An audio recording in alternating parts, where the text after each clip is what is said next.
All right, good morning, everybody. I think it's about time to get started with our annual economic outlook.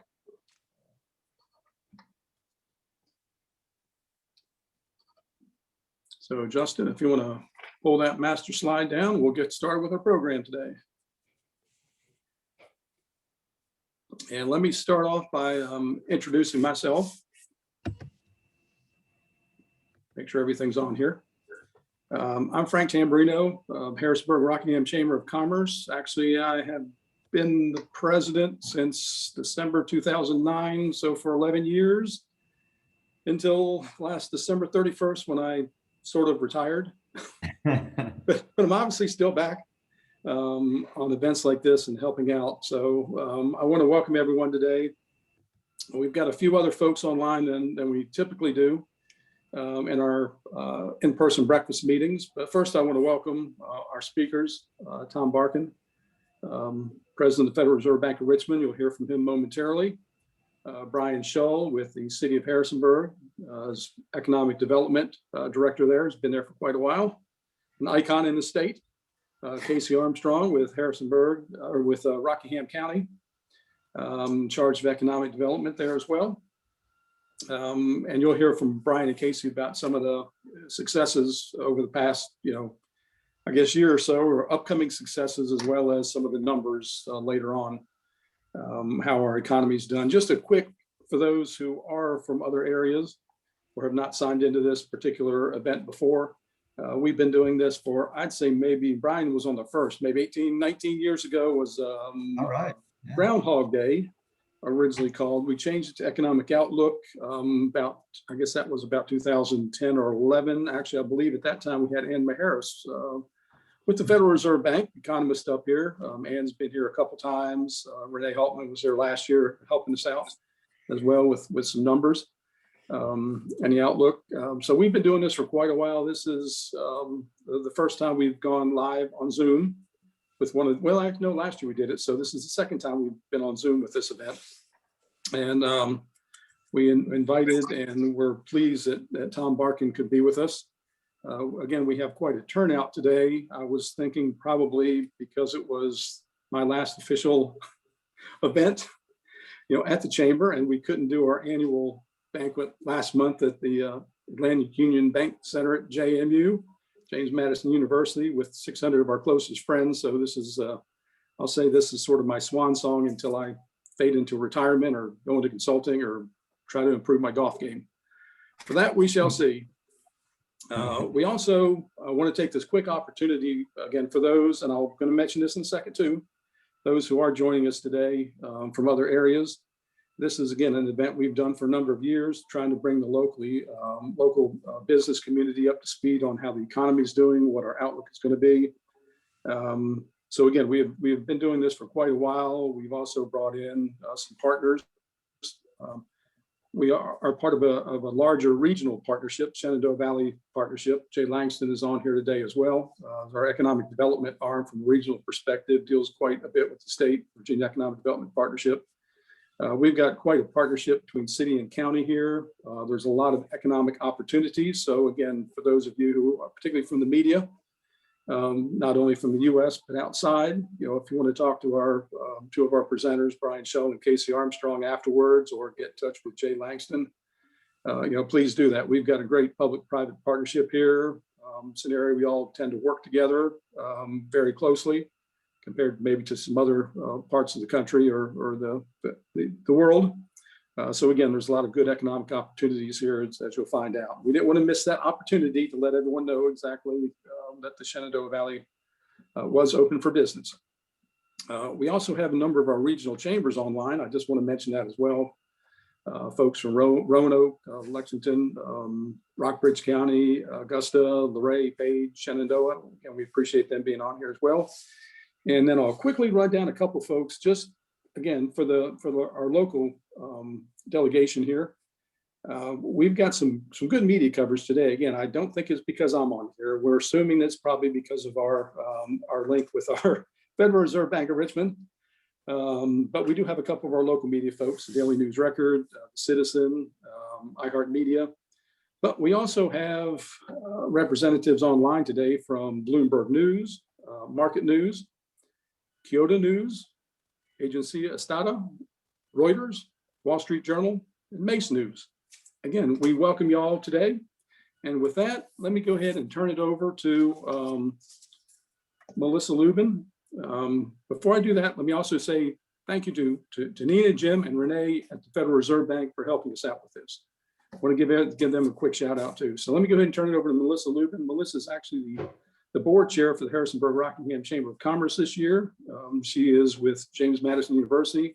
She'll probably introduce herself, but she is the Chief Economic Engagement Officer and the Dean of the Professional and Continuing Education arm of the university, which again is also a great partner with the business community as our other educational institutions in this community. So with that, let me go ahead and turn it over to Melissa.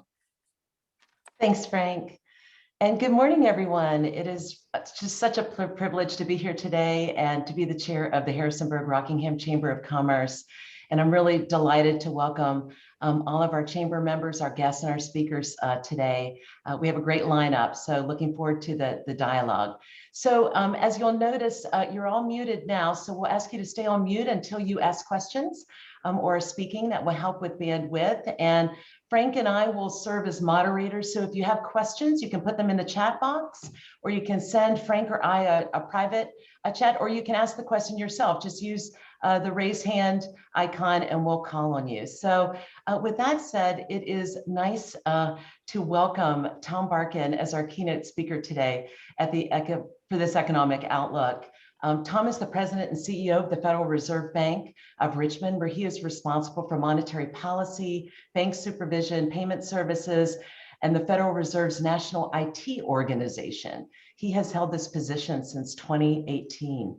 Tom serves as a voting member in 2021 on the Federal Reserve's chief monetary policy body, the Federal Open Market Committee. He is on the ground continually in the Federal Reserve's 5th district, which covers Virginia, DC, South Carolina, North Carolina, West Virginia, and Maryland. Whew, that's a pretty big area to cover, Tom. His engagement in this region has really brought real attention to areas facing economic challenges. And this is the 4th time we've welcomed Tom, and Renee Holtum, I think, is also on this session in the last year and a half. So we're just so pleased to have you here today. Prior to joining the Federal Reserve Bank of Richmond, Tom was a senior partner and CFO at McKinsey & Company, a worldwide management consulting firm. And he served on the board of directors for the Atlanta Reserve from 2009 to 2014 and was the board's chairman from 2013 to 2014.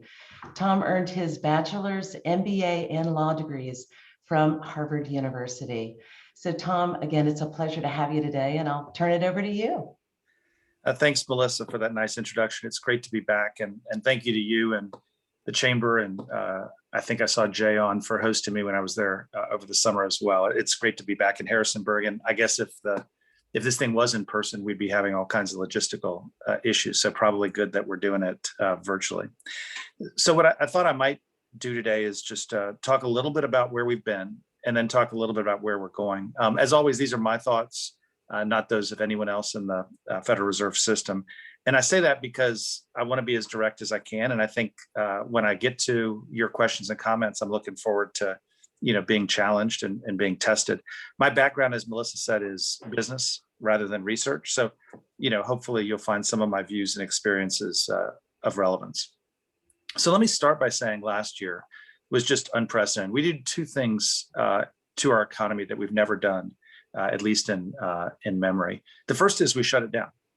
And we did that, of course, in March and April. But the second thing we did is we put historic levels of fiscal support into the economy in the range of $3 to $4 trillion.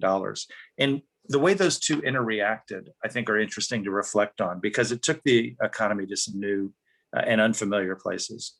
So, let's start with the shutdown. Obviously, when you shut the economy down, that hits sectors like hospitality and entertainment. It also hit sectors like aerospace and oil and gas, which depend very much on travel. And when travel stopped, they got hit. The labor market, of course, got hit hard. We've talked a lot over the last 25 years about the shrinking number of middle-income jobs, manufacturing jobs. and the increases in the higher end, the technology jobs, and in the lower end, which sadly are these personal service jobs. And this recession went directly at the lower end of that barbell. Personal contact service workers who are disproportionately young, disproportionately women, disproportionately people of color, and disproportionately low paid. And even if you look at it today, higher income jobs are actually back a little bit ahead of where they were before the pandemic, but the lowest wage jobs are actually still down 14% from where we started. So that was the shutdown. We then threw in the fiscal stimulus. That, of course, bridged a number of people who were laid off. It helped many small businesses survive. And it was, extremely large on a historic basis, as I said. Just to give you some proportionality, real personal income, which is the combination of wages and salaries plus transfer payments, is actually up 3.5% versus last year. That's not what you'd expect in the middle of a downturn. And that's, of course, because of enhanced unemployment, the PPP, and direct payments to households. At the same time, people like me, who were largely at home, found that our spending declined dramatically. And that led to a huge increase in the savings rate. It was about 7 or 8% pre-COVID. It was 26% in the second quarter. That's World War II kind of levels. And it's still 14% in the back half of the year. You could think of it as an extra $1.5 trillion that is on each of our individual balance sheets that hasn't yet been put into the economy. And that's an interesting thing, which I'll come back to. Now, people like you and me who had elevated savings couldn't spend on services the way we're used to. We couldn't take a trip. We couldn't go out to eat. So we paid down our credit cards. Again, that's not what you'd normally see in the middle of a downturn. And we rotated our spending toward goods, particularly goods related to either time at home or outdoor recreation. Things like furniture or golf clubs or home and garden or boats or ATVs.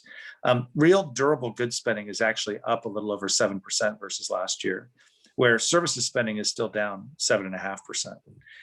Now, all that goods spending helped manufacturers. The Richmond Fed survey of manufacturers reached its highest level on record in October. Low rates have probably also helped. Interest-sensitive sectors like residential and automotive have been booming. Home builder confidence has hit all-time highs. Single-family housing starts are the highest they've been since before the Great Recession. If you add it all up, GDP at the end of the fourth quarter was still 2.5% down from where it was at the beginning of the year. But spending is coming back faster than employment. And I want to talk about that a bit. With GDP down 2.5%, employment is still down 6.5%. That's a little less than 10 million jobs. We're still down below pre-COVID levels. That's that percent, 6.5%, is still bigger than the percent we were down at the depths of the Great Recession. At the worst part of the Great Recession, we were down 6.3% in jobs. We're still down 6.5% in jobs. And then, of course, a strange part of the economy right now is, despite having elevated unemployment, right, I'm still hearing from employers, especially in manufacturing, technology, healthcare, that they can't find workers. We hear that from CFOs. We do a quarterly survey of CFOs, and labor availability is the fastest moving increase in terms of pressing concerns for CFOs. Now, part of that is due to a drop of labor force participation. It's dropped almost 2 full points. In other words, if you kept labor force participation constant, unemployment wouldn't be 6.3%, it would be about 9.5%. Now, you have to imagine that health concerns, escalating care responsibilities at a time when childcare and schools may be closed or remote, elder care facilities are perceived to be less safe, are just making it difficult for people to commit to work. And over the last month, I heard a lot of stories about absenteeism driven by COVID, some the elevated case rate, but a lot more the quarantining required for those who were exposed to those with potential exposure. I'll also point out there's a labor market mismatch here, which is the lower income service workers who've been laid off, think waiters, don't necessarily have the skills or the interest in the jobs that are available, like manufacturing. Some may be frozen in place. If a vaccine's right around the corner and you think your job's going to come back in a month or two, maybe you don't need to retrain or redeploy. You'll wait for that job to open up. And I do think there's some of that going on. Now, maybe start to look forward a bit. We've been talking about uncertainty since this virus hit. this may be risky to say, but I actually think a lot of things have gotten a lot more certain in the last few months. Let's start with the virus, right? We'd hoped it would be completely in the rearview mirror, but you saw cases hit a record high in mid-January. And even today, they're still higher than they were at their prior peak in July. Now, I hope we're beyond the point of, governments fully shutting down the economy again. But, consumers can do a lot on their own. And we are seeing that in personal services like restaurants and entertainment. We've had a couple weak job reports, and disproportionately the job loss has been in these leisure and hospitality segments. On the positive side, we now have a set of vaccines. They seem to be effective, and states are now distributing them. And that gives us some daylight on the horizon. We know distribution's complicated, so I don't think this is something that we're going to turn a switch on, but you see a lot of reports that suggest that by the time we get to summer, rollout will be broad and effective. On the fiscal side, the December legislation should provide a bridge for many in distress. It's easy to lose proportion. The $900 billion package that was passed at the end of the year is roughly the size of the entire 2009 stimulus. And you can see the impact of that in real-time metrics. I watch credit card spend, for example, every day. And you could see on January 4th, when that stimulus rolled out, debit card spending in particular, started to escalate. We got a retail sales report yesterday that was quite, or day before yesterday, that was quite strong. So the stimulus will help, and there may well be more on the horizon. There were a lot of concerns about the banking system at the depths of this downturn, particularly given the emphasis on loan forbearance. But no two crises are alike, and the banks haven't been the story this time. And personally, I've been pleased to hear of so many borrowers becoming current and loan losses remaining moderated. And of course, both outcomes were undoubtedly helped by the scale of the fiscal stimulus. So let's talk about 2021. Now, the uncertainty now is in the pace and the effectiveness of the vaccine rollout, and what the response is going to be on the part of businesses, public health officials, and consumers. You hear a lot of talk about herd immunity. If you get technical, I heard Dr. Fauci say you need to get to 85% vaccinated. I think individual hesitance is going to be a real barrier for herd immunity. I was talking to a hospital system last week that had vaccinated their entire staff, and still 30% of the people in the hospital system hadn't agreed to take the vaccine. And of course, that's in a world where you would trust they would have more trust in public health and maybe even more health risk, and so incentive. And so if we're going to get to 85%, I think that's a challenge. The good news is I'm not sure the economy requires it. And so here's how I see 2021. We're in the middle of the first third of the year. That's going to be bumpy. You've got elevated case rates. You've got cool weather that are both going to dampen spending. And certainly the events of the last week and a half have done that. The recent fiscal package and the potential for another one should provide a helpful backstop, as I said, as should the low level of inventories that businesses are currently holding. As best as I can tell, business investment remains healthy. That's supported by low real rates and has been evidenced in recent strong durable goods reports. The second third of the year should brighten, and I think that's particularly true on the consumer side. When you have fiscal support and $1.5 trillion, as I said, in excess savings, that'll fund a consumer base that's increasingly going to be freed from constraints by warmer weather and the rollout of a vaccine. There still may be some caution among consumers, but I expect those who are vaccinated to have a lot of pent-up demand for meals and entertainment and travel. And I certainly know I do. As cases come down then with the vaccine, warmer weather, I expect businesses to start to try to return to more normal operations. And, those who aren't under government constraints are likely to do that in a wave, right? I could imagine a few high-profile companies raising their hand and bringing folks back to work, and a bunch of folks following. And that wouldn't surprise me at all to be sometime around the end of summer. The part of the economy that is business travel and entertainment probably follows that with some lead time.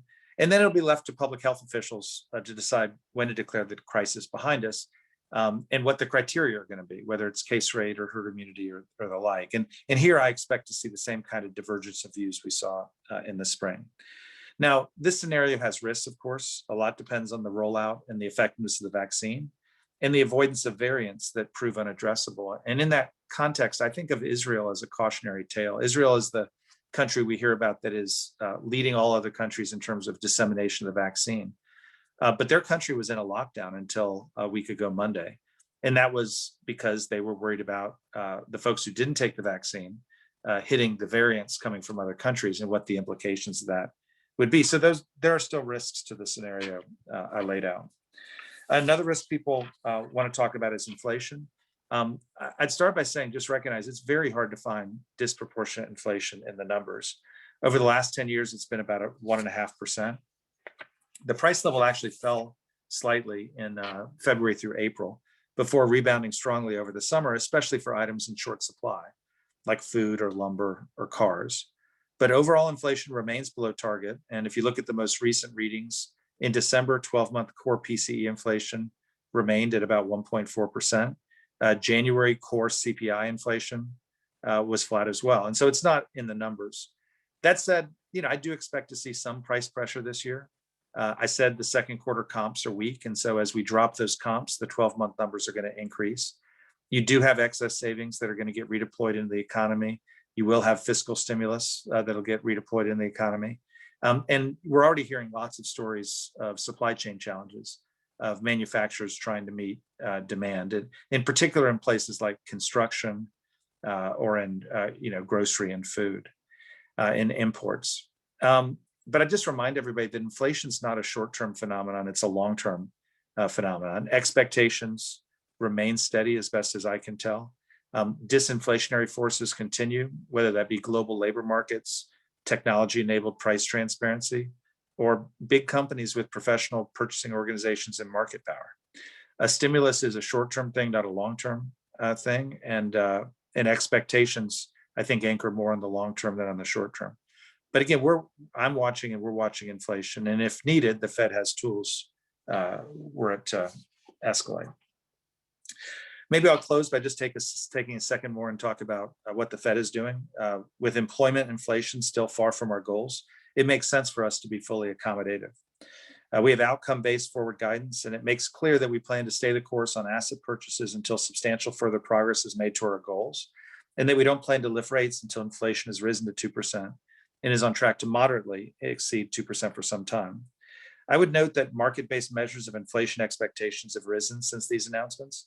And certainly, I hope that with a successful vaccine rollout, extraordinary monetary and fiscal support, and the fuel provided by excess savings, that the economy can make its way back to health in relatively short order. So with that, Melissa, maybe I'll turn it back to you and Frank for any questions or comments.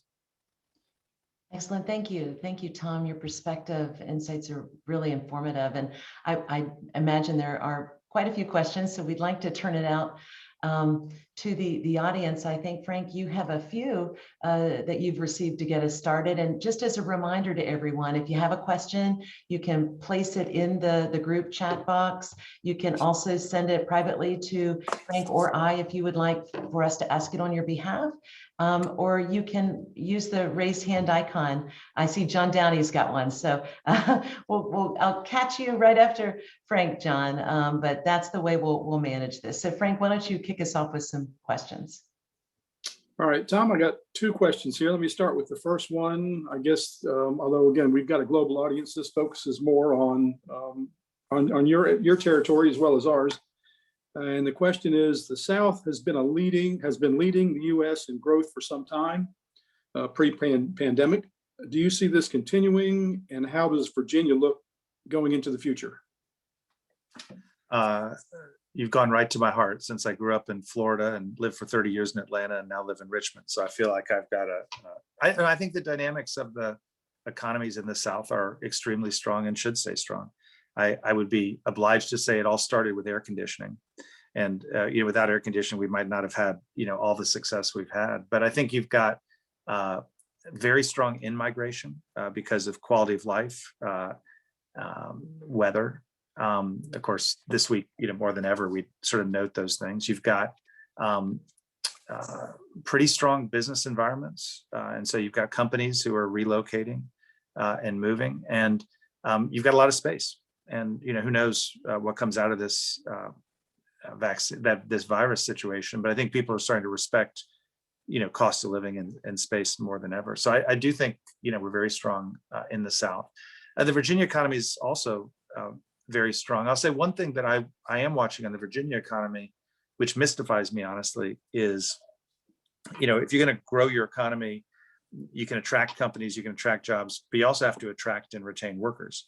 And the workforce growth in Virginia hasn't been, nearly as strong as we see it in a couple other states in my district, North and South Carolina. And again, Virginia is a terrific place to live. There's a lot of amenities, there's a lot of space. So I think there is an interesting question about how do we, make the story, sell the story, deliver the story, for workers to come and to stay in Virginia, because I think that is the economic opportunity for Virginia. I think it's very attractive for employers. You obviously have proximity to the DC metro area, which is very powerful. But I do think this question of workforce is an important one for us. All right. And the second question, actually, you touched on that. Very interesting. And I think this came from somebody who was here back, I guess, October the year before last. And I'll read it real quick. You've taken a particular interest in the urban-rural economic divide. The past year has brought some attention to the broadband capacity challenge, but at the same time has created a movement from urban to suburban and rural areas. Will this last, or do we go back to business as usual? Well, I was around during 9/11. I thought we would never travel again. We eventually did. And so I'm a little wary of declaring mega global trends that'll sort of never reverse. But I will say this, if you've been cooped up in your studio apartment for the last 11 months, the notion of a bigger place is pretty interesting to you. And so, there is some evidence that we're seeing, movement from urban to suburban, movement from suburban to exurban, as people focus more on their residence and the quality of the residence, because that may well be a place they work from, whether that be full-time or part-time. And also, if you're not commuting to work every day, the length of the commute might matter less. And so I think the cost of living a little bit further away is less too. And that, I think, should be good for the small towns, in our district. I think the challenge is, think of it as a competition among small towns. And I think if you decided that you wanted to work remotely and move from a big city to a smaller town, the whole world is your oyster. And so, you could live in any part of our district. So you see significant increases in beach towns, the Virginia Beach, Kitty Hawk, South Carolina parts of our district, Eastern Shore. You see significant increases in college towns, that have a lot of amenities, things like Charlottesville. I'm not sure we've yet seen the same kind of increases in, the classic small towns, unless there's a manufacturing base that has, been strong, as I talked about. And so I think some of the stories that we've talked about in terms of small towns, getting the amenities right, getting the school system right, deploying broadband, those are all really critical pieces of making each and every small town, one that's attractive for people to move to. But I think there will be a competition there. And I think this is the opportunity for people who can offer that kind of quality of life. And of course, Harrisonburg does that. And just quickly then, the whole broadband expansion initiative, like I said, I know you've talked about that before, but maybe for some of the other ones on the line here, is how do we resolve that? Well, it's interesting when you talk about broadband, everyone says it's a priority. And then when you ask about the money, there's a lot of people looking over their shoulder at somebody else to deliver the money. I have to say, we've dug into it a bit. If we were going to fund broadband across, everywhere in the country, that's obviously a lot more money that's been allocated. And maybe some of that will get allocated in an infrastructure bill to the extent one is proposed later in the year. But the thing that's really interested me is how much money has already been allocated and not yet distributed. And there are lots of reasons why that allocated money has not yet been distributed. The process is, a difficult process to try to navigate. I was really impressed when I was in West Virginia at some of the efforts being made by some of the state people there to try to help people navigate, this process of getting access to money that's already been allocated. Some of the money is dependent on maps, which are outdated in terms of, how many, what distribution of broadband there already is. And so there's a role to be played in terms of simplifying the process. And a lot of states are working on that aggressively, and Virginia is too. Part of it is that there are, I'll call it jurisdictional disputes between different people who could be deploying broadband, whether that be co-ops or utilities or telecom providers, and how do you get access to those people? And part of it's affordability. And I think there is a very real issue of economics here, where even if you distributed the last mile, high-speed broadband isn't affordable for everybody. And how do you make that happen? But I've gotten convinced that sort of scrappy and concerted and integrated efforts really can make a difference here. And I think they need to.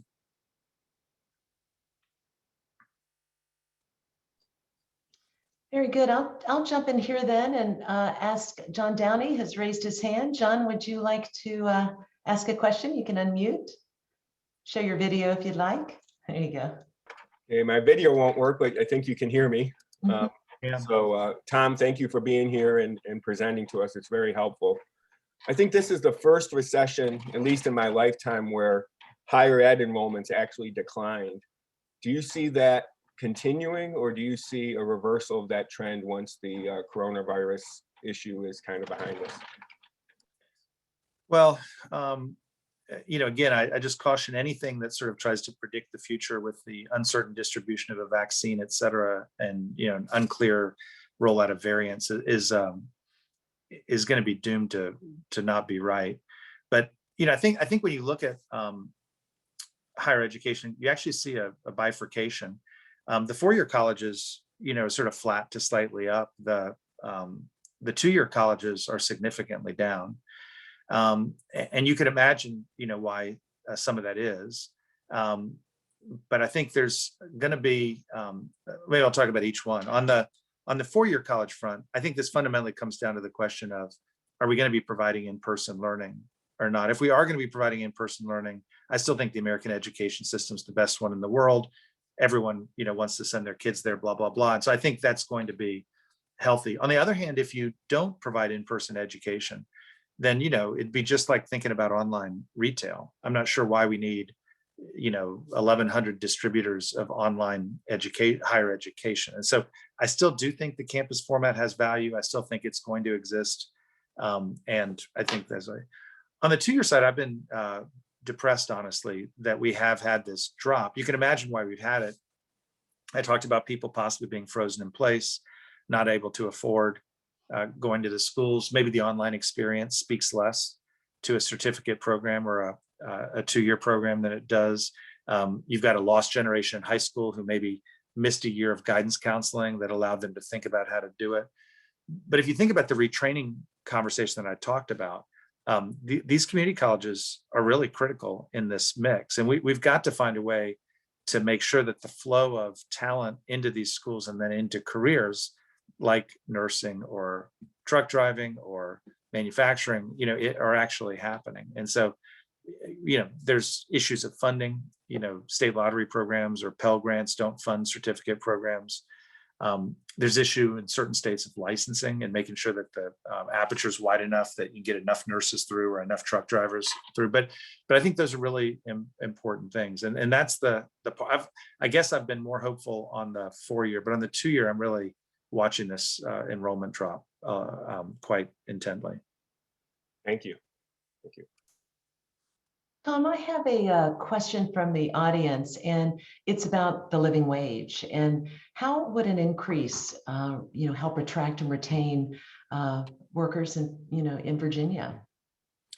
Well, you said living wage. Do you mean minimum wage? Yes, I believe so. Well, I mean, a lot depends on the devil's in the details when it comes to minimum wage, and the economists do a lot of research on this. There are a lot of, I'll call them paired county stories, where there'll be a county in New Jersey and a county in Pennsylvania, and one of them increased the minimum wage and one of them didn't. And they look at, spending and job loss. And in most of those studies, as best as I can synthesize, don't suggest a huge negative impact from increases in the minimum wage.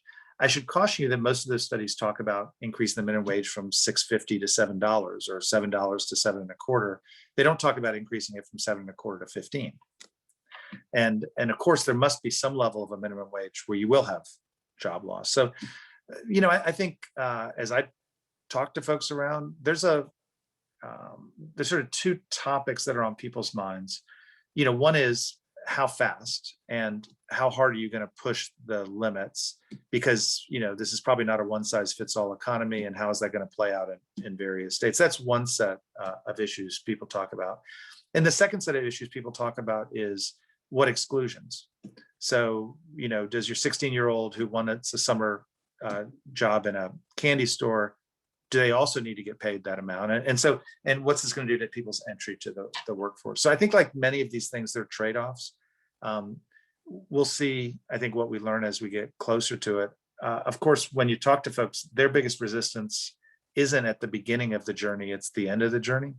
There's not a lot of resistance to the 725 going to 8 or 9. I think you hear a lot more about 1150 or 12 going to 15. And of course, that's the end of the path, not the beginning of the path. Sometimes you just get started.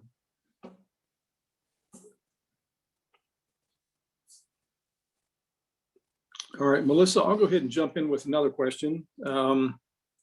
This is from Charles Hendricks, local architect here, most of us know. We are seeing incredible demand for residential construction projects, renovation, new construction.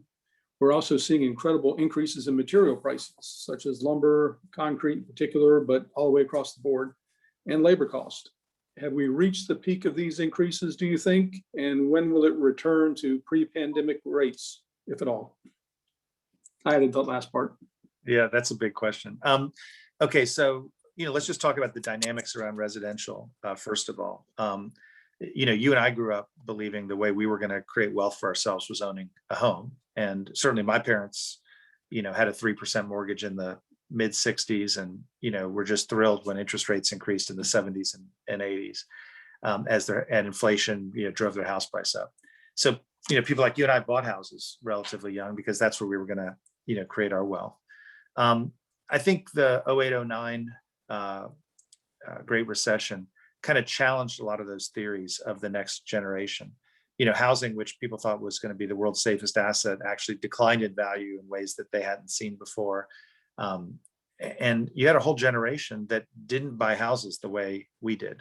Millennials bought houses later. At the same time, maybe the banks were a little scared off of construction. Maybe the developers were a little chastened by the experience. And so the supply in the marketplace, also didn't increase in the way it had before. And so over the last couple of years, because this really started before this current downturn, but in the last couple of years, you had the combination of low interest rates, millennials getting older, having kids, and deciding they now did want a house. So increased demand meeting reduced supply, and now you get the crisis. Whereas I think I said earlier, there's nothing like living in your house for 11 months to understand the flaws of your house. And so, people decided they wanted to change, they wanted to upgrade, they wanted to move in, renters decided they wanted to own. And so you have an escalation in supply at the same time as you have reduced demand. And of course, that's going to increase prices. And that's what's happened on the housing market. One of the questions I keep testing is, are we going to see, is there a zillion units coming under development? And I don't hear that. Maybe that's people are cautious because this feels like a short-term kind of crisis. Maybe there are permitting issues or lot issues or lending issues that are constraining it. But I do think more capacity is coming online, but it doesn't feel like the capacity that's coming online is yet sized to swamp the demand. So I think, that's the situation you've got. In terms of materials, obviously, if you're working hard to try to meet all this demand, and don't forget, there's also all the remodeling that's going on. You've got a lot of demand for a lot of these materials at times where their supply chains were also constrained. And one of the interesting things about this downturn has been a bunch of manufacturers shut down for a couple of months. Demand picked up faster than they could provide it, and they've really been struggling to catch up. And that's true in a lot of steel and a lot of other places where it's just really hard. People aren't ready to add another line. That may take them a year and a half anyway. And so they're just struggling to work it off month by month by month. Inventories are running down, prices are coming up. That's what you see in the raw material side. So in terms of how does it break, I think the raw material will catch up to demand, in due course. That's not a permanent sort of thing. But I think the housing demand versus supply imbalance looks like a multi-year thing to me. All right, Tom, we've got two more questions and then we'll move on to Brian and Casey, if you don't mind. Great. And one, I'll give you the first question here, and then I'll ask Ian Monroe, who's the local newspaper, Daily News Record, to tee his up. But the first question, and this is always an interesting one that we hear, is how do you get those who are not participating in the workforce, who are capable but not inclined because they're receiving enough stimulus or subsidy from unemployment that outweighs working? And I guess that sort of ties into the whole stimulus package of getting people back to work. Well, I do think this is the fundamental challenge for American growth right now, because to grow the economy, you need to grow the workforce. To grow the workforce, you can do it through fertility. That seems like it'll take a long time and isn't headed in the positive direction. You can do it through immigration. I think that's constrained in its scope, and you can do it through getting more people in the workforce. And we have done that over the last 30 or 40 years. Women's participation in the workforce is significantly higher today than it was when I was growing up. The participation of 55 and up in the workforce is much more significant today than it was when I was growing up, in part because their health is a lot better. And so I think it is doable to do that, but we do have a fundamental challenge. I got onto this whole small town topic by looking at employment to population in bigger cities versus smaller towns. It's 10 points lower in smaller towns. So, you start to ask the question, how do we get more people into the workforce? Part of that is incentives. What's the quality of the job that's out there? We talked about that a little bit earlier. Part of that is training. There are issues around education. Those with better educational outcomes have much higher participation in the workforce. I think coming out of this pandemic, issues of schools and childcare and elder care are going to be important for primary caregivers. And so I think you actually have to work the system. You have to work the incentives, you have to work the support, you have to work the jobs. I'm actually hopeful on it, though. I mean, Japan, which is a country that has much more demographic challenges than we do, has worked the system over the years, and they've actually got participation in all these categories significantly higher than ours. So I think we're just going to have to take this on, but it's solvable. But it is a on the ground battle. It's not something you can do with sort of one fell swoop of the pen.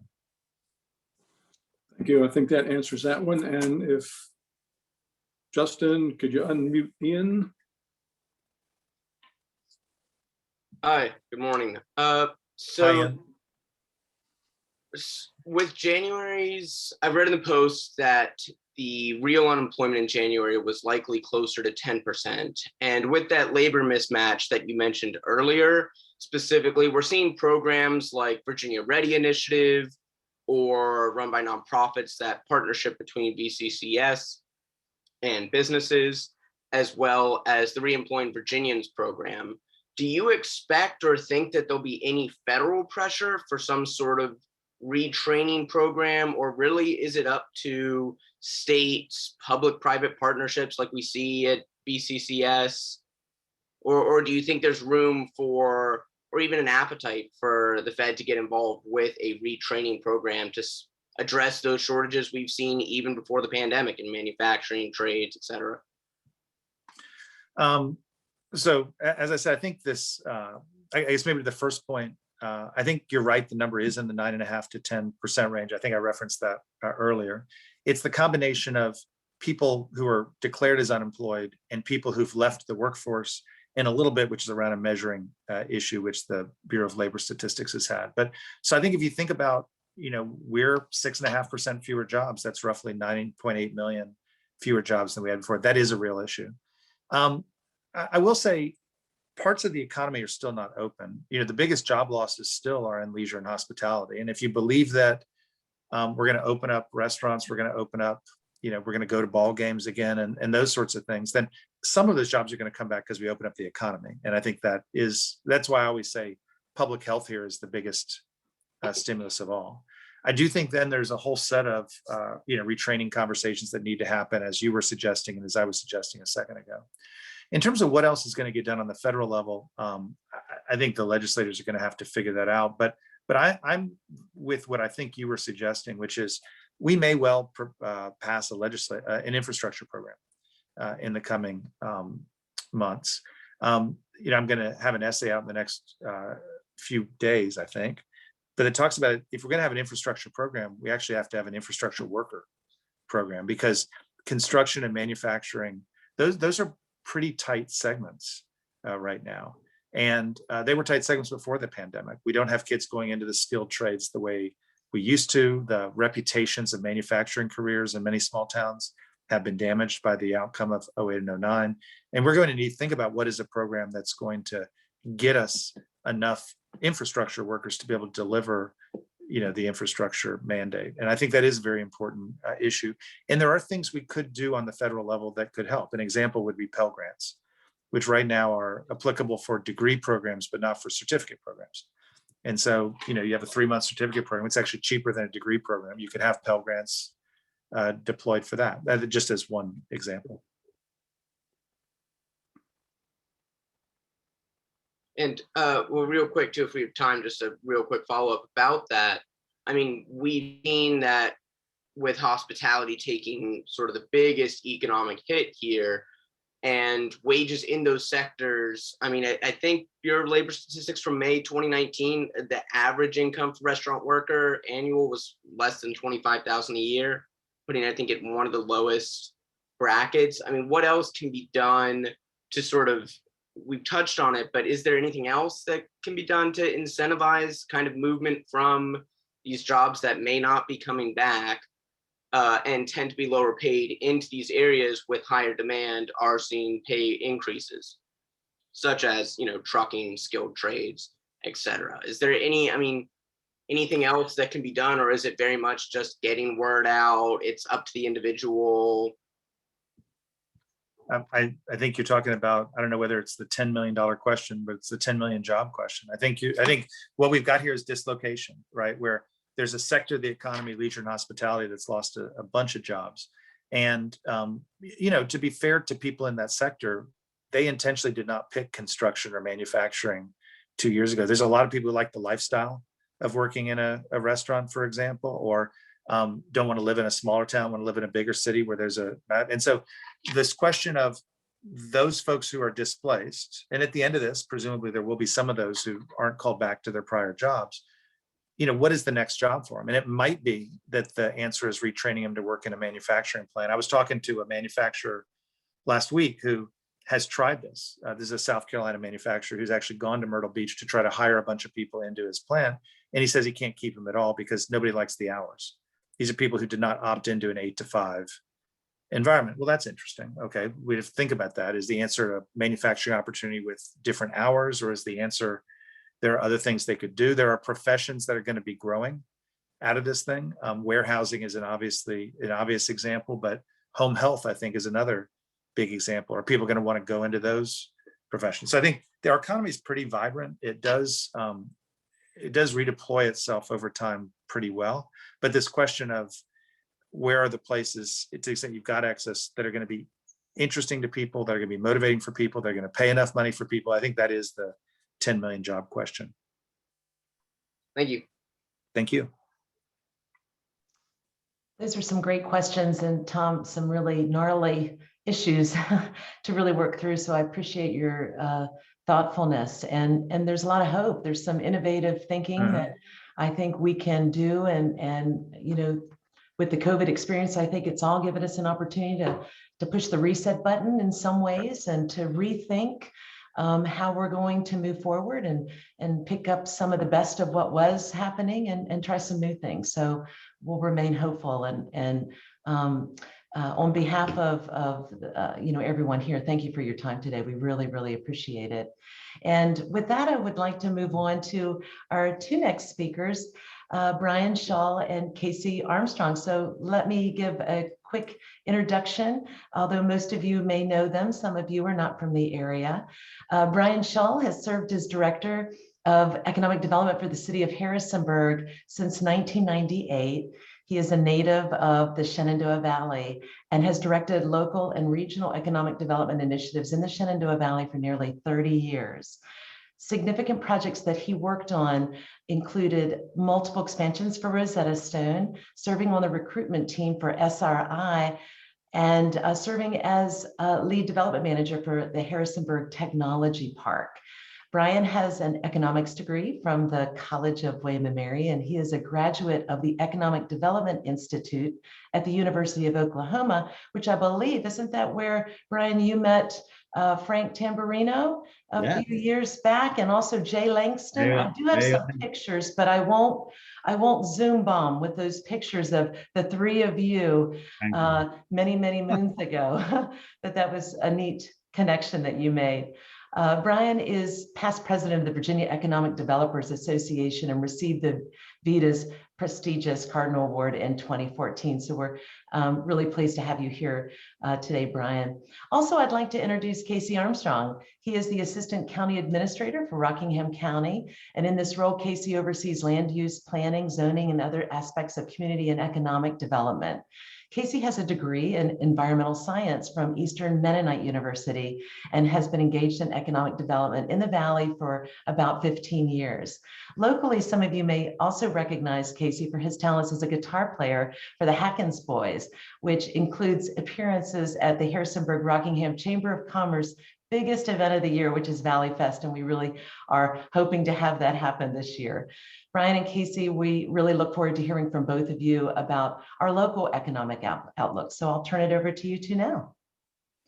Well, thank you very much, Melissa. I appreciate that. And yes, please hide those photos, okay? They're from a long time ago. Frank, you're right. We've done this economic outlook a lot, many, many times together. I'm going to miss doing this with you. Okay, let's jump right into my presentation this morning. Sheena is going to help me a little bit with our slides. Thank you, Sheena. I appreciate that. My game plan this morning, I'm going to share a few charts with you showing the pandemic's impact on local revenues and employment. We'll be able to show a lot of the things Tom was mentioning. We'll show how they actually played out locally. I'm going to share some statewide employment comparisons. So we'll zoom out and look at how the Valley compares with state and employment terms. I'm going to update you on a few recent projects, as Frank mentioned. And then finally, I'll pull out the crystal ball and share some of the forecasts that we're working on to come out of this. Okay, Sheena, thanks.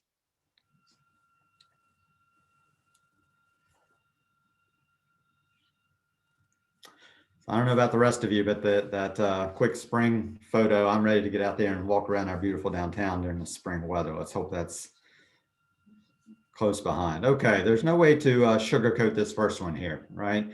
Restaurants were hit tremendously hard. As you see, 2017 through 2020, we were rolling right along between 3 and 5% growth in meals tax revenue to the city every year. And then January 2020 hit, we were making about $14.6 million in the city from meals tax. 12 months later, that dropped down to 3.2 million. I'm sorry, 11.4 million, a loss of 3.2 million.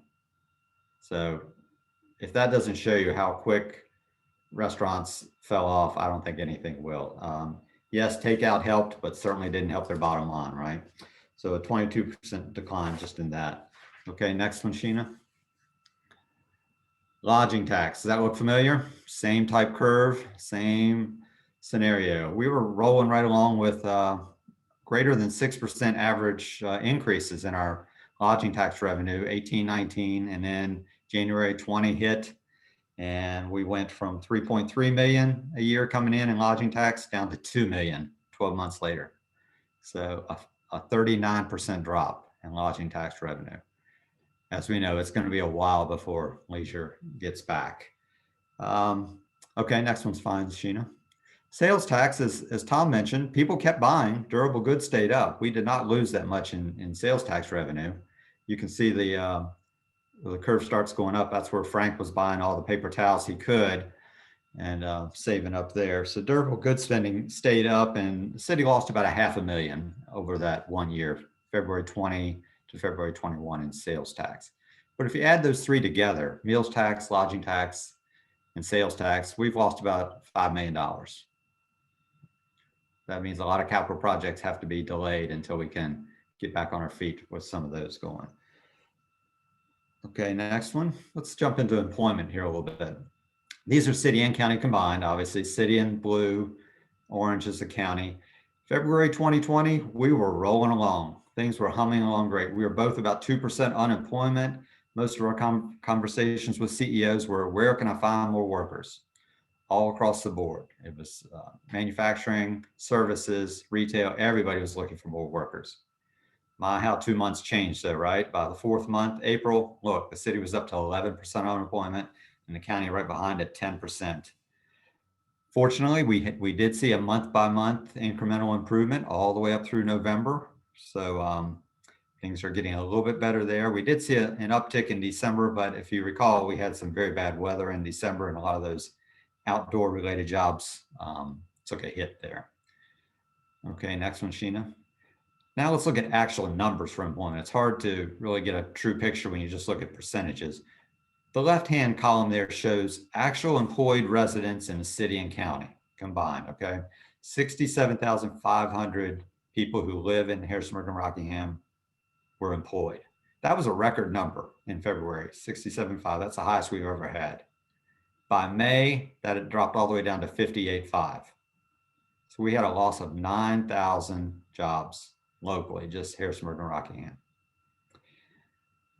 Fortunately, as the last chart showed, we did start coming back out of that pretty quickly, and we recovered about 4,000 of those 9,000 by October. But we're still short about 5,000 jobs. Now, as Tom mentioned in his talk, a lot of those might be people who aren't ready to come back into the market, into the labor force. Health concerns, childcare issues. Not all those 5,000 are out there actively looking for a job right now, but still, we're still way down on our employment. Okay, Sheena. Let's zoom the lens out here a little bit and just look at the state, okay? I know there's probably a little bit hard to see, but Shenandoah Valley is 4.2% job loss February to November. The darker colors you see on the chart are the higher unemployment.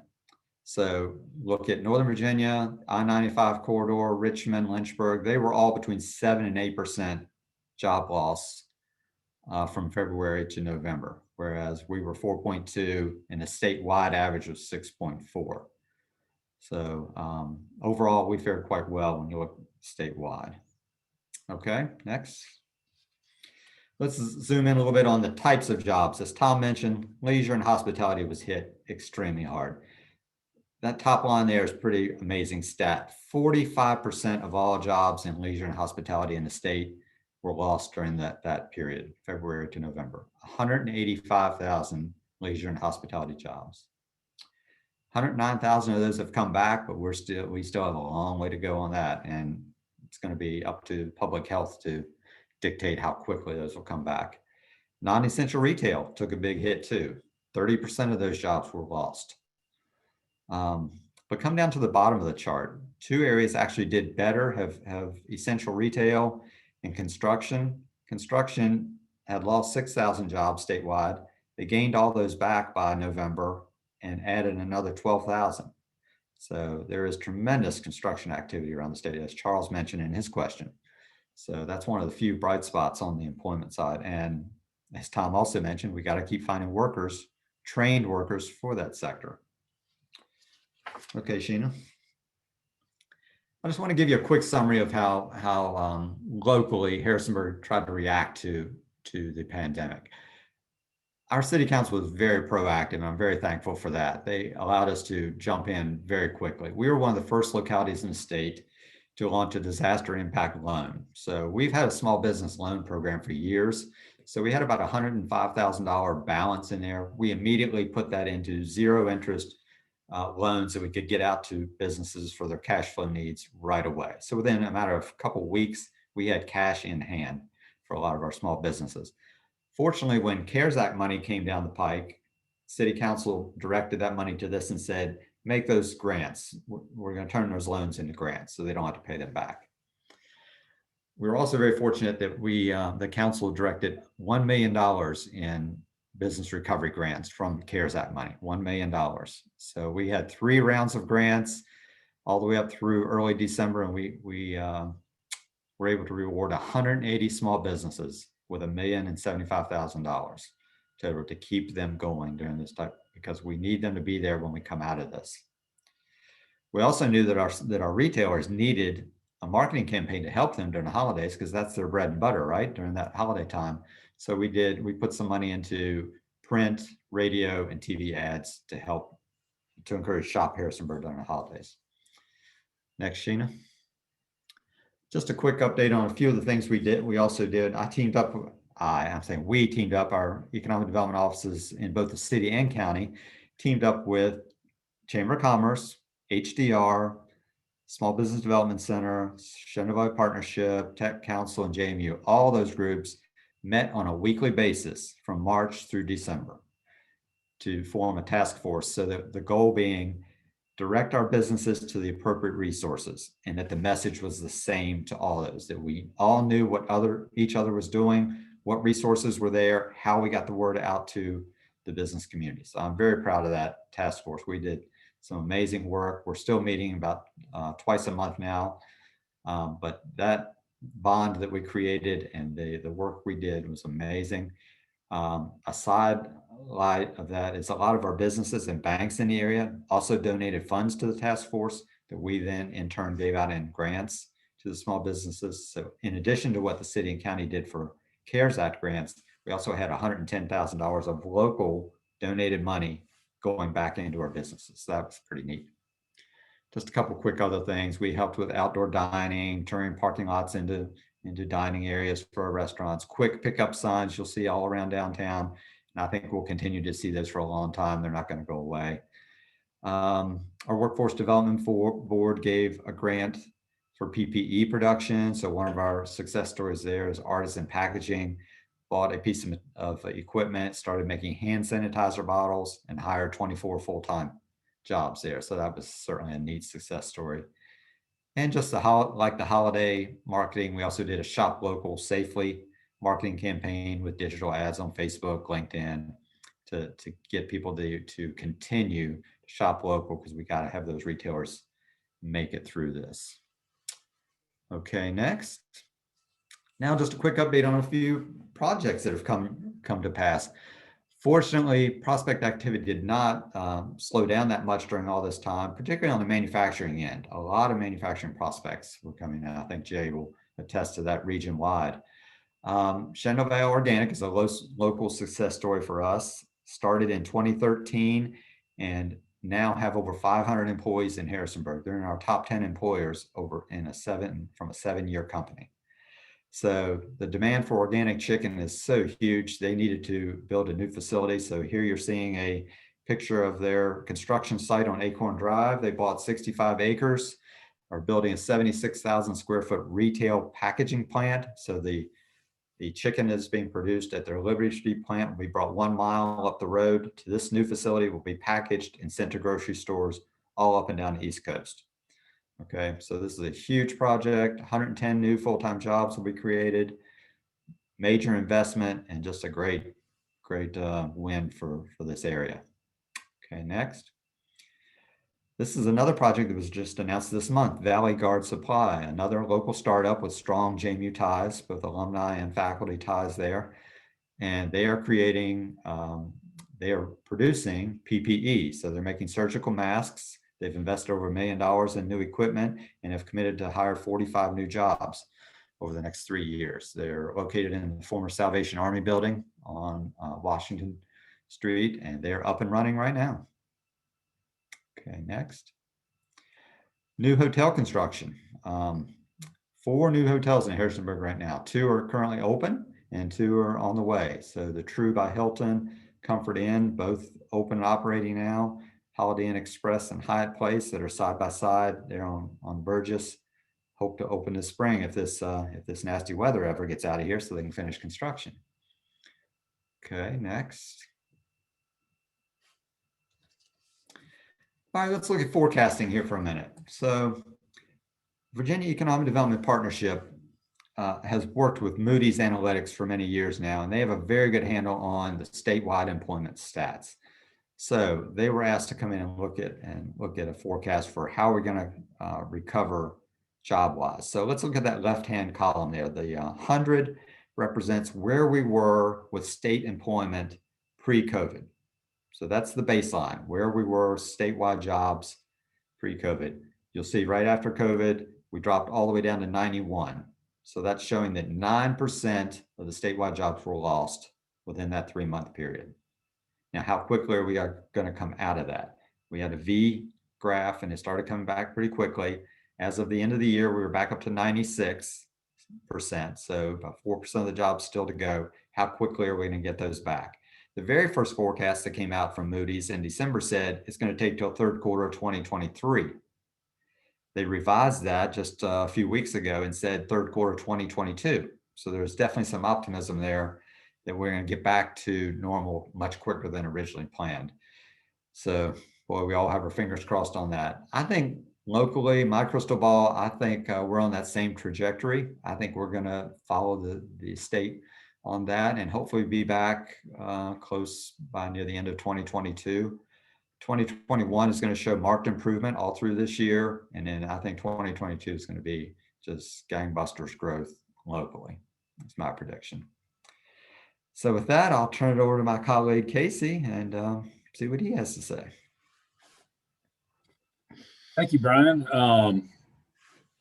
I definitely appreciate the opportunity to present for you all today. I'll admit up front that I do not have the economic development pedigree that my colleague in Harrisonburg and at the Shenandoah Valley Partnership with Mr.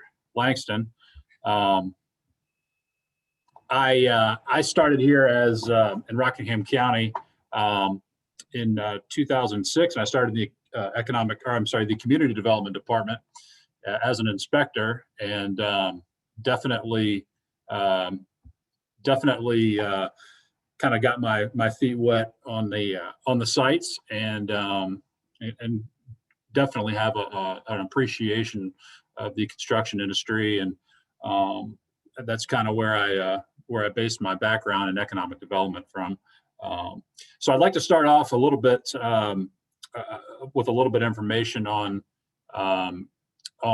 the small business grant program that the county utilized right after the pandemic started. The Board of Supervisors organized a group to study the effects of the pandemic, and specifically how to award the CARES funding we received to small businesses, and try to help mitigate the impacts of the COVID-19 pandemic. And so this is just a slide we wanted to show where we awarded basically $440,000 to around 85 small businesses throughout the county. We know that they were the most affected by this, and it was a real mix of business types. We had a lot of restaurants that we know apply, but then there were a lot of retail businesses and service industries that also received funding, and we were really helpful, I think, in listening to their stories and listening to their situations, and seeing just how the pandemic had affected each business. So it was a very educational experience for us. I'd like to show just a little bit here about the meals tax revenue decline during the pandemic. As Brian stated, in the city of Harrisonburg was hit very hard by the restaurant industry was hit very hard by the meals tax, by the pandemic on their meals taxes, as were some of the county restaurants.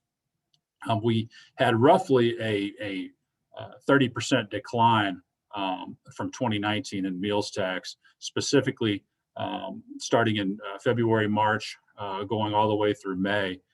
So that was a specific sector that we intended to help, and I'd like to say that the strategy of the county at the time wasn't just to give out $5,000 and $10,000 grants, but also to help meet with the business owners and come up with ways to increase their capacity and increase their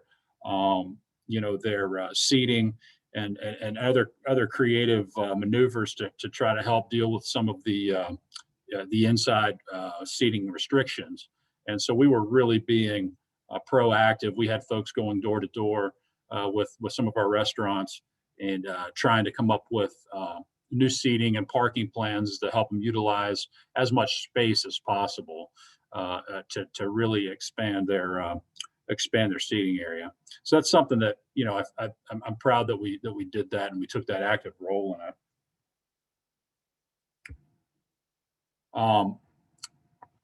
We definitely we didn't slow down in the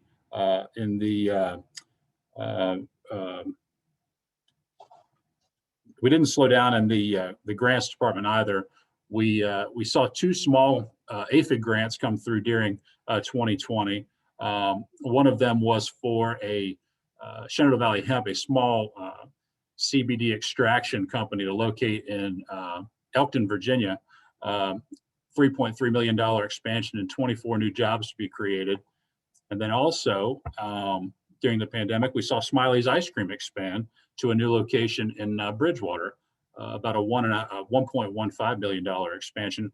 These are important because I think it shows that the agricultural industry is starting to is continuing to expand. And in the case of Shenandoah Valley Hemp, it's definitely an emerging industry, and it's one that we want to continue to support at any opportunity we can. So as I said before, my background really was in the community development side, and I think something that is indicative of the market in our region and always has been is the construction industry and in the direction that the construction industry is headed in. So this slide, we wanted to just show overall the permit numbers that we've seen over the last 3 years. And you can see a slight decline in commercial permits from 2018 through 2020. But overall, we were staying fairly steady. But as many have alluded to, the residential construction side has really taken off, and we feel like that is definitely an industry that was continuing on a trend line, and we feel like it's something with interest rates continuing to go down, that can still tolerate the rise in commodity prices, lumber and such that have increased. We are still seeing the residential permit increase. It's hard for us to keep up at this point with some of the new housing and things that are going into place. This chart just gives you an idea of residential construction. 2019 is in blue and 2020 in red. You can see at the end of 2020, we really hit a sharp incline on residential building permits. I think that folks are also now trying to get those home improvement projects, like others have said. This is the time that they are going to do that deck or that outbuilding or whatever, and that this is where they want to spend their spend what other disposable income they may have is on those home improvement projects.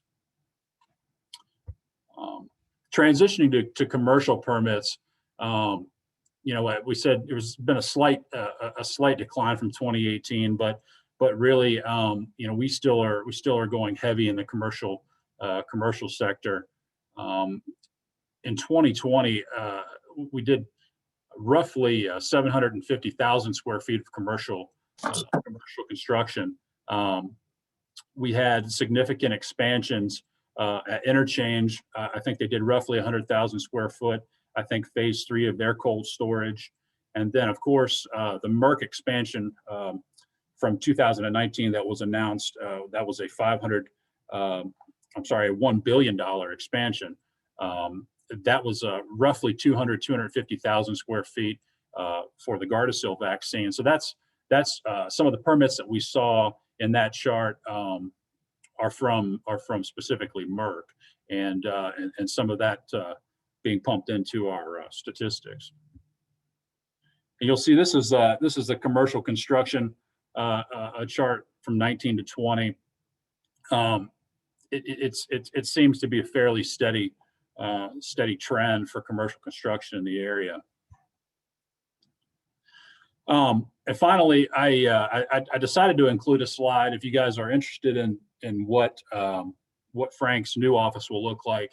I think many of us would enjoy this view, but I was able to stop by and snap this of his new place down the road from mine, and I think I'm going to be envious of his new office.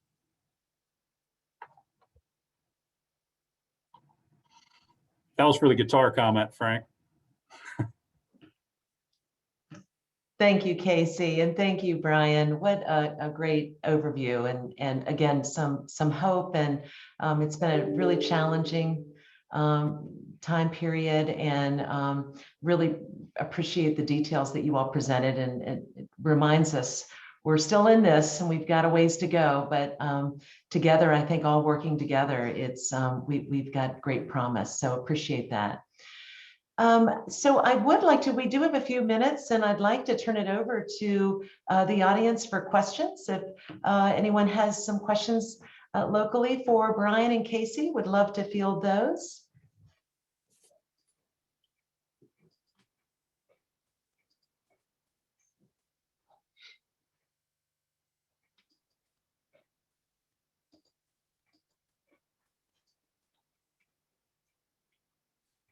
Don't see any yet, but while we're waiting, and I know there's got to be a couple questions out there, is, you know, just one more appreciation for everyone being on here today, and particularly for Atlantic Union Bank for being our sponsor. I know you're going to mention that, but I'm stalling for time to see if there's any good questions out there for Brian and Casey. Casey answered everything. Should I just ask, or Well, here's I'm one gonna from, type it up and send it to Frank or Melissa, but I could just ask. No, Go ahead for and it, ask. Ian. Okay. Go for it. So we've seen, well, you know, certainly with the announcements of SVO, which straddles the line and includes property in the county, as well as Valley Guard Supply, are we starting to see the trends that were identified actually in City Council's housing study about the large loss in manufacturing jobs? Are we starting to see that trend slowly reverse, or is this a case of, you know, having two projects, it's hard to call a trend, but at the same time, these are massive pieces of economic development. So I'm just curious how that relationship works. At what point do we start to say that this is happening? We are seeing more manufacturing and these type of jobs return to the city or the metro area. You're right that they're both great projects. I think it's still a little too early to call it a trend, as you suggested. If so, I would love that to be the case. I think we're pretty fortunate, city and county, with our percentage of manufacturing overall. But I would love to see that continue.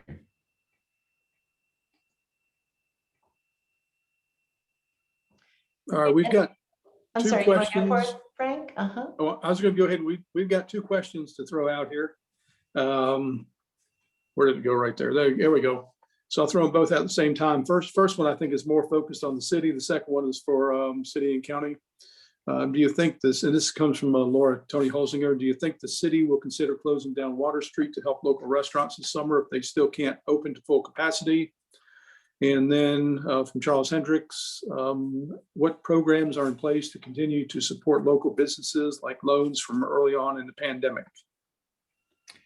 I'll jump in on the Water Street one. I know that was looked at early on, and there were some logistic issues with that. Several of the restaurant owners there along Water Street were meeting with community development to see if that's a possibility.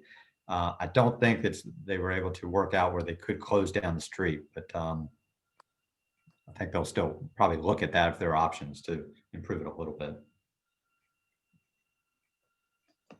And then the follow-up question on both of you from both of you to consider from Charles is what additional programs might be in the works from a COVID relief standpoint. And I see Charles has followed on with, let's see.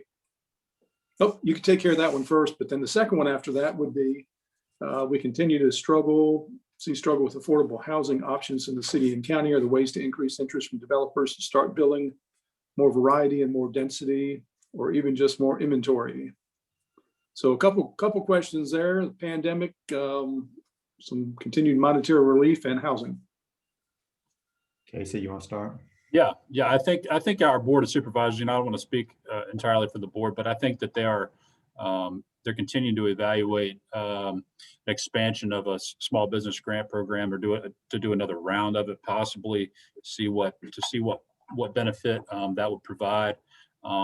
Again, I don't want to speak for our board on that, but I think that's something they continue to consider as funding continues to come from a federal standpoint.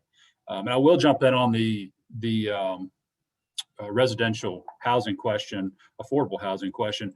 Our comprehensive plan was very, I think it was very inclusive and very open to allowing all housing types around the city in our urban development areas. And I think that you've seen, if you drive out Port Road, I think you'll see a variety of housing, not all high priced or more exclusive high-end residential. I think you'll see a variety now, whereas maybe 5 to 10 years ago you wouldn't have seen that. You wouldn't have seen stuff closer to the hospital that was more affordable for folks who worked at the hospital, for instance. And now I think there are some options there. So with things that are under construction, I think it definitely, I think that niche is definitely being starting to be served anyway. Cities had quite a bit of interest lately from developers on housing developments. We have several coming through the Planning Commission and up to council now. So there are, and it's across different rental levels. So it's looking at affordable and upper end. So I think we're going to see a lot more activity from the development community going forward. And the housing study certainly back that up, the need for it. You certainly need more inventory across all levels right now.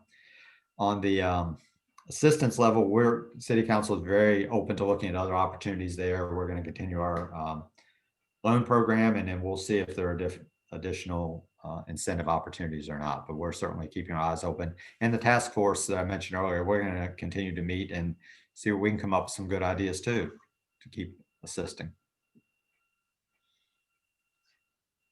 Well, thank you both very much. I think we're coming to the end of our time here today, and I'm seeing in the chat too a message from Gwen Mason out of Senator Kane's office that is encouraging everyone to reach out to her for some support on the federal level, and also Emily Cornell, a little more locally, from Representative Klein's office. So encourage you to take advantage of those resources here. And really, Casey and Brian, it's just so refreshing to hear how you all work together and how you are helping to lead this beautiful area. It's just, it's been a treat to live here, to work here, and to play here. And we're one region together, and it's really powerful to see what you all are doing collectively together. So we appreciate your partnership and what you do to lead us forward. I'd like to give one more shout out to Atlantic Union Bank for sponsoring this event. And I do hope that next year we'll be able to have this at the new center. Fingers crossed. We will be there many months before next year with some events and activities, but very excited for the future of that particular center as well. So again, thank you all for attending this event today on behalf of the Harrisonburg Rockingham Chamber of Commerce. We really appreciate your participation and of course your membership at the Chamber. So we look forward to engaging with you again. And in the meantime, be well and stay warm. It's a pretty chilly one out there. Bye-bye.